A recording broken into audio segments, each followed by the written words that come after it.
Всем привет! Вы, наверное, смотрите это видео, если у вас точно такая же беда.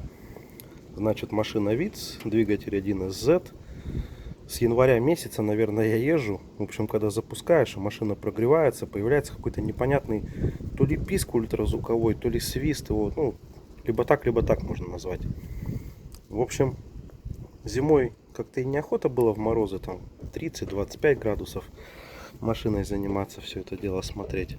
А сейчас вот решил снять фильтр воздушный. Вот это все убрал, открутил.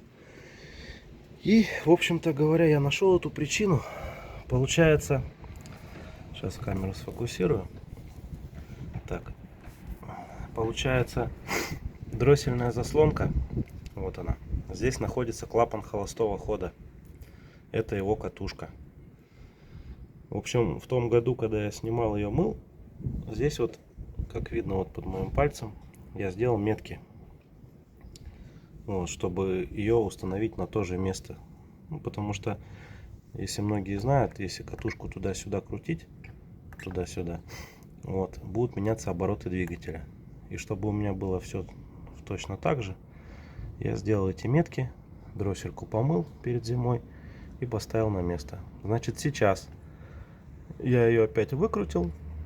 Ну так, в целях профилактики проверить, как крутится клапан холостого хода, не закусывает ли он там и тому подобное. В общем, все это дело собрал на место, но не прикрутил. Запустил машину, слышу свист. Ну, свистит, как обычно. И покрутив чуть-чуть, получается, эту катушку на себя, свист исчез. То есть, скорее всего, дело в том, что там внутри стоит манжета резиновая между клапаном и катушкой.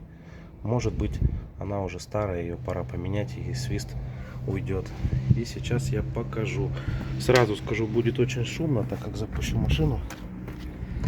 Вот, но по-другому не докажешь.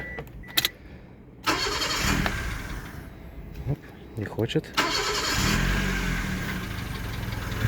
Вот, значит, машина работает. Я думаю, наверное, клапан просто сместился, поэтому неправильно работало. В общем,